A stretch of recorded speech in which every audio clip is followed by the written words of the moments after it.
Welcome to Chase Talks. My name's Chase, and today I am bringing you our Week 5 battle of the SAPL sample. Your Gary Southshore Raikous are facing off against the Paso Minuns. Now, this match is going to be set up a little bit differently than matches had in the past. I'm just going to look at the team screen, and then I'm going to go into the battle. This battle actually resulted in a coach being removed from the league, which is unfortunate, but and it wasn't for necessarily something that happened in the battle. It was more so something that happened directly after the battle. Um, so, which is always unfortunate. I never enjoy having to remove someone from the league, but sometimes it has to happen. If you can hear a dog barking in the background, I apologize. Um, so hopping into the team screen, my opponent was this week brought tornadus-t, Empoleon, Rhyperior, Reuniclus, Crawdont, and Mega Venusaur. Now I had 2 weeks in a row where I was facing Mega Venusaur. Oh man, so much stall. And that was the biggest thing I was worried about this week, was just getting stalled out. I actually decided to bring Glade Latios a second time to fight against the Mega Venusaur. I also brought my Sand, my Primarina for his Crawdont, and my Ozai. So it's kind of my standard team, I guess. Or what was leaning towards my standard team, rather. So I'm going to go ahead and just go right into the battle here. In order to see what my opponent decided to lead, I actually decided to lead with my Entei this team. Looking at his team, nothing really wanted to take an Ozai damage, nothing really wanted to take Sacred Fire or Stone Edge, and we see here that he actually decided to lead tornadus-t. Now, with my Ozai in here, I didn't think he was going to stay in and let me hit him with a Stone Edge. I thought he'd be smart enough to do that, so what I'm going to do is I'm going to click Sacred Fire. My main thought process behind clicking Sacred Fire here was I just thought that anything that comes in here is not going to want to take the damage, and if I can get a burn on something, that'll be awesome. I know for sure his Venusaur is not going to switch in here because he doesn't have Thick Fat yet. I really was expecting the Rhyperior, and that's what he decided to bring in. So if I get this burn with the Sacred Fire, then I'll be in a very good position with this thing. That did pitiful damage, which tells me that it's more physically defensive. And I do actually score the 50% burn, which puts me in a good position. And actually puts me in a really good position, I feel, to switch out here and go straight into my Han Solo. And I brought a Calm Minding Latios this week. It put me in a position to where I could start Calm Minding and setting up as he leads in the Stealth Rocks. Now, I wasn't too worried about Stealth Rocks this game. I didn't actually bring any removal on my team because I don't think I had Rapid Spin on Excadrill. I was going to actually do a team builder at the beginning, but I didn't really think it was necessary because I don't have a screenshot of this person's team since, like I said, they were removed. They were a replacement and then they were removed. So now there's another replacement for the team. But I'm going to get my first one up. Now I was calculating this. I knew I could set up another Calm Mind. I could take a knockoff pretty easily. I needed like +3 to OHKO this from my calcs with my Psychium Z that I was running. So I am going to take this knockoff very nicely. It's going to do a little bit under half HP. So here I'm going to set up a third Calm Mind, and he's going to go for the Toxic on me. Now this is a part where I made a little bit of an error, is when here I end up getting a little bit greedy after I get Toxic, and I click Calm Mind for a first time. I misthought in my head the Toxic damage combined with the knockoff damage, and the Toxic damage I already accrued, and thought I could live one more knockoff and then secure Empoleon being out of my face. Because I was really worried about this thing stalling me out. My team didn't have a good way of breaking it. And I am actually going to lose Latios here to the combination of knockoff and poison damage, which sucks. Latios could have done a lot of damage this game. It could have been a very vital component. I should have just, after I got the +3, I should have just clicked this, and he would have started having to play the sacking game until Latios ran out of HP. That would have been the game that he would have had to play. And as I go in the Glade, we're going to see he goes right into his Reuniclus. As I go for a close combat here, I had to click close combat. I didn't want to take a knockoff. So that was really my best play there. And that does pitiful damage to Reuniclus. And I have to switch out here, fearing a Shadow Ball. And I'm going to go right into my Vicious, which is spelled wrong this week, which shows how good of a mindset I was in going into this game. Oh my gosh. Series of unfortunate circumstances, I guess. Spelling Vicious's name wrong and getting Toxic. dying because I couldn't remember the toxic damage because I was tired. But those are excuses. Those are excuses. I just played poorly this game. I guess by my commentary you can probably tell that this game didn't go the best for me in the world. This season, it's my iron defense, which tells me that this set was made, especially since after the Dragon Dance, we're going to see Hidden Power Fire. He built his Reuniclus 100% only to fight Tyranitar. My entire team could have not contained Tyranitar, and his Reuniclus would have just been like, well, I'm here to fight Tyranitar, what the fuck do I do now? Because he brought Iron Defense, Hidden Power Fighting, and we're about to see the Dark Resistance Berry as I go for a Crunch here. So he's going to eat that up. Crunch goes off and does minimal damage, and I am not going to survive a Hidden Power Fighting because it did a lot of damage to me the first time. I would have been able to take it down to the +1 if he did not have the Fighting Berry, or the Dark Berry, which is unfortunate for me. He built that just 100% to fight Mega Tyranitar as I bring in our Grand Pooh Bear here. Now I didn't think this thing was going to switch out. I didn't think that, or I did think this was going to switch out. So I didn't Earthquake here. I just went for the Rock Slide. Rock Slide wouldn't have been enough to KO it, but I was really sure that he was going to expect me to go for Earthquake because at this point he thought I was a scrub.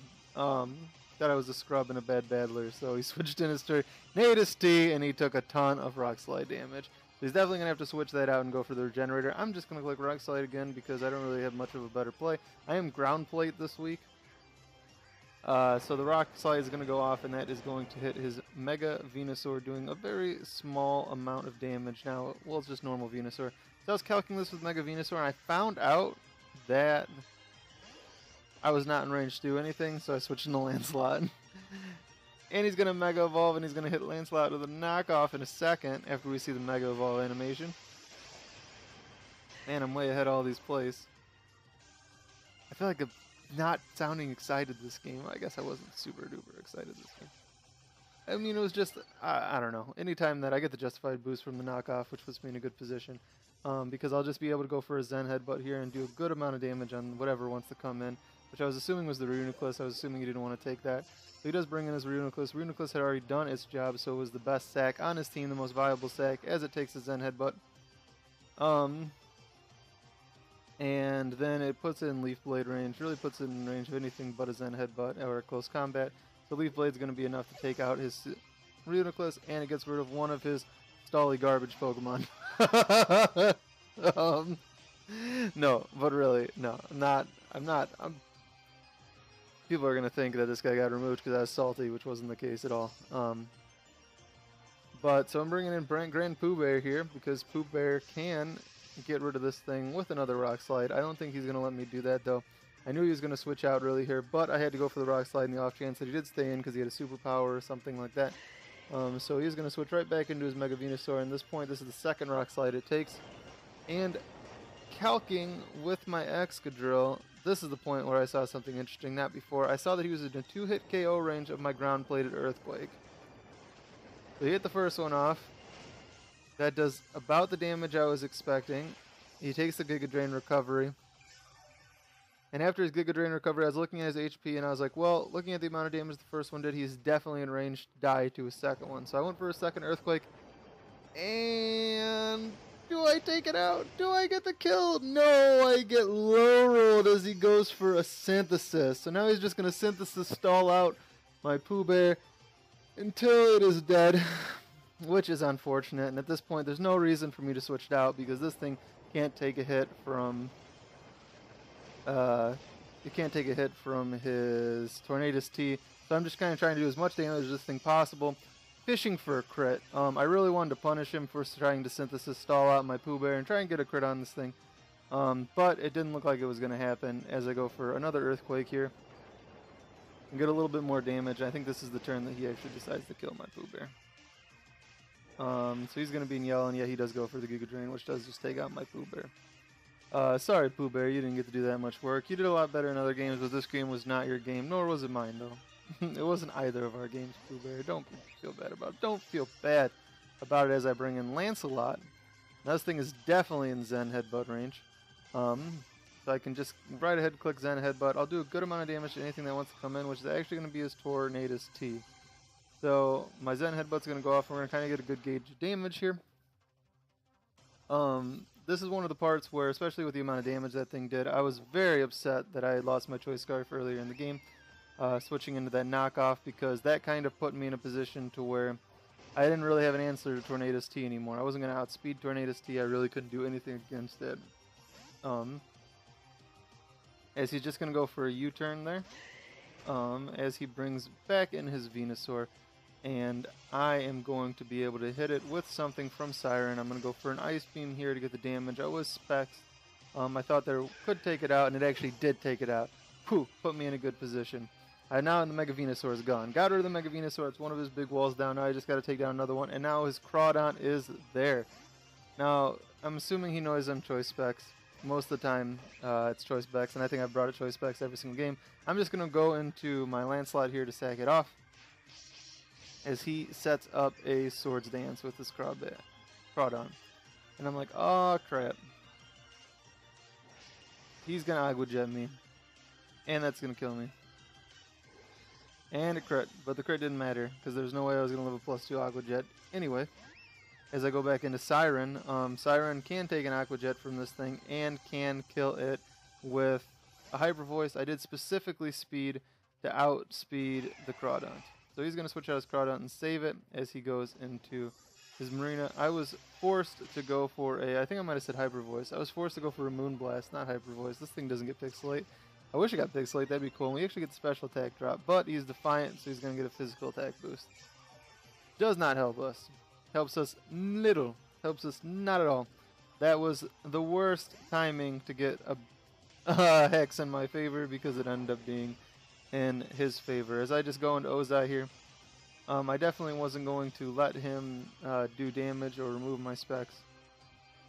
So I figured at this point he's going to go for Toxic. He misses the Toxic. Doesn't matter that he missed the Toxic. All I did was keep my choice specs, which is, I guess, is pretty good. But I'm just going to go for a Sacred Fire here as he goes for Aqua Jet. That's going to do a decent amount of damage because he's got the +2. The Sacred Fire is going to be enough to take him out. So he does take out his Empoleon. So now he's going to bring out his Crawdon. And I'm like, well, I'm faster than this thing. He's probably going to go for Aqua Jet. Ozai doesn't have a purpose anymore because he won't be able to live a hit from Tornadus. So I'm just going to let Ozai go down, and I'll just bring back out my Siren. And for Siren, I can just kick a Moonblast. There's nothing on his team that wants to take Moonblast anymore. And he might think I'm in Aqua Jet range, which I am definitely not in Aqua Jet range. In no world would this have killed me. See, it does pitiful. Take that pitiful damage. And I take it out with a Moonblast. This Crawdon is down as he brings back in his tornadus-t. At this point, I have no answers to tornadus-t, and this is my last Pokemon. He's going to U-turn for some reason, and that is not going to be enough damage to take me out. If my Moonblast would have been, if that was his last Pokemon, my Moonblast would have taken him out. That would have been awesome, but unfortunately it wasn't. Moonblast goes off here though, and it does take out his Rhyperior, so he's actually going to bring back in his Tornadus. Tornadus is definitely going to be able to kill me because I outspeed it, and I am going to end up only losing a 1-0, so it wasn't that bad of a game. It wasn't that bad of a loss. It was actually a really close game at the end of the day, even though I played super duper poorly. That was one of the most, that was probably the most poorliest that I've played, the most poorly that I've played in a SAPL match this season, which is unfortunate. But, you know, we always got to come back. We can always come back, come better next week. Week 6 match, like I said before, is going to be posted on Sunday, so keep a lookout for that. And keep a lookout for more Pokemon content coming up in the future. There'll probably be another Pokemon episode posted today. But until then, remember to rate the video, comment the video, and subscribe so you never miss another episode of Chase Talks. And this is Chase, signing off.